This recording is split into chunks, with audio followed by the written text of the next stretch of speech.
This lecture is presented by IslamBradford.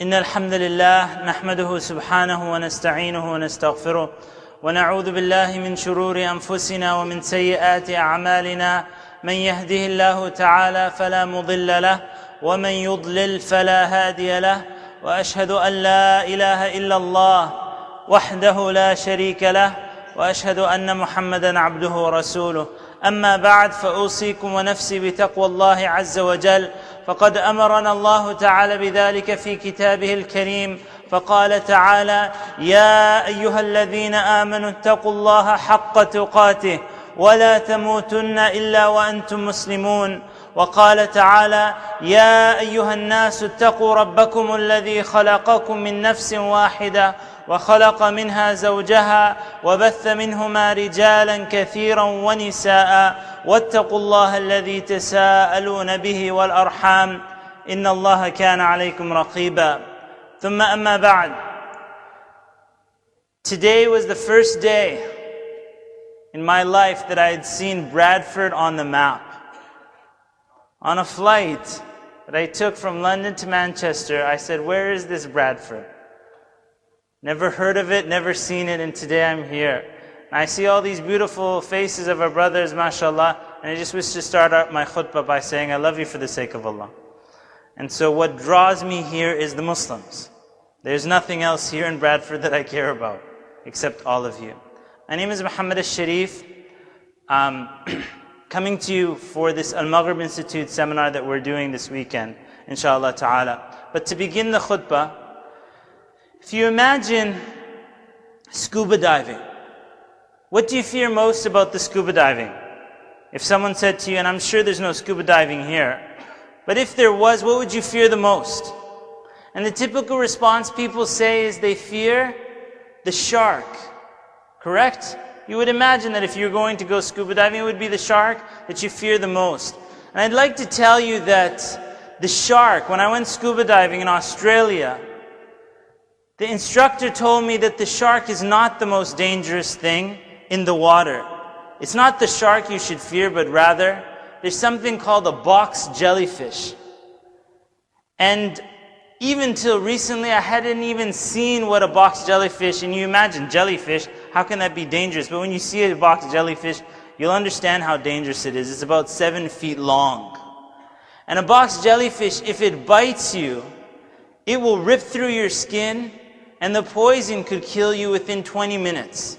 Meaning that if you're out on the sea, there's no chance for you to get back to shore before you're dead. I start this by saying that it's not necessarily the bite that kills, but it's the poison that runs through the blood. That's what kills. A lot of people just look at the incident is what's harming people, but it's never the incident in reality. It's people's reactions to it.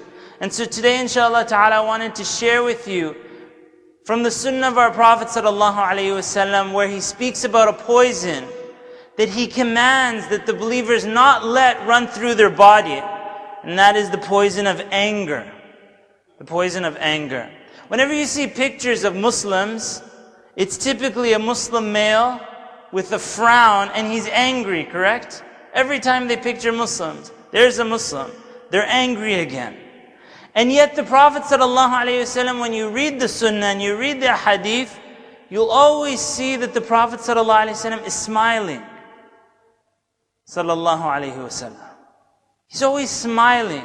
And in fact, you have a hadith such as ابتسامك في وجه أخيك صدقة. Smiling in the face of your brother gets you sadaqah from Allah subhanahu wa ta'ala. Meaning that if you have no money in your pocket and you wish to get sadaqah, then going around and smiling at your brothers is a way and a method to earn that ajr from Allah subhanahu wa ta'ala. Allah Azza wa Jal tests us. And so many people don't recognize the test, and so many people fail those tests. And one of these tests is those things that we cannot be patient for. For example, traffic. Some people, they can't be patient for traffic. Some people can be patient for traffic. But I'll give you a better example than that. I'm sure many people here, you've lived in the UK and you've become patient to traffic. You just live with it. That's why you've come to the places like this. There's something else that the brothers, and I would say even so the sisters, that they're not patient for is their husband or their wife. Maybe all the people that you meet in your day, you will meet them and you won't argue with them, you won't shout at them, you won't curse them, except until you go home. Except when you meet your wife or the wife meets her husband, and then the anger is provoked. Why is the food not ready? Why did you do this? Why did you do that? And Allah subhanahu wa ta'ala is testing us. Where Allah subhanahu wa ta'ala says, وَجَعَلْنَا بَعْضَكُمْ لِبَعْضٍ فِتْنَةً. And we made you to one another as a fitna, as a test. And then Allah subhanahu wa ta'ala says, أَتَصْبِرُونَ. Will you be patient? And the answer for most people will say is, no, we will not be patient. We are tested with one another, yet the majority of people aren't patient. The Prophet ﷺ taught us an example that he gave to the companions, which is a hadith. And not everybody knows too many hadith, but this hadith everybody knows. Ask any Muslim, they know this hadith. The Prophet ﷺ said to the companions, who do you consider to be the strong person amongst you? And if you think in our terms, who is the strong one amongst us? Even in this jama'ah right now, who is strong? And usually it will be the person who's a boxer or a wrestler or someone with big bicep muscles. This is how we define in our limited knowledge. This is what the gyms are for. So that this muscle specifically can be enhanced, and then we start associating strength to the bicep muscle. Who taught us that? They said, the companions radiallahu anhum, that the strong person amongst us is the one who can win in a wrestling match. A real wrestling match. Like UFC or something like that. In a real wrestling match, this is the strong person amongst us. And the Prophet ﷺ said, no, that's not the strong person. The strong person is who? الَّذِي يَمْلِكُ نَفْسَهُ عِنْدَ الْغَضَبِ. The person who can control himself at the moment of anger. Meaning that when the situation arises where the typical person will respond with anger, the person who holds back for the sake of Allah is the true strong person amongst us. And how few those people are. How few they are. Those are the real strong people. And we all wish to be amongst the strong people that the Prophet ﷺ told us about. A man came to the Prophet ﷺ. Imagine you're speaking to the Rasulullah ﷺ and you're saying, give me some advice. Awsini.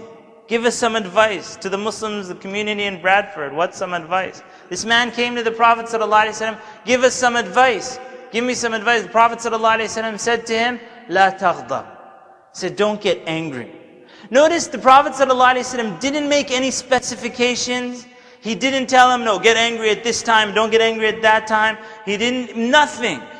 He just said, don't ever get angry. That's just the statement in Arabic. La taghdab, don't get angry. So the man wanted some more. Give me some more advice. So what did the Prophet ﷺ say?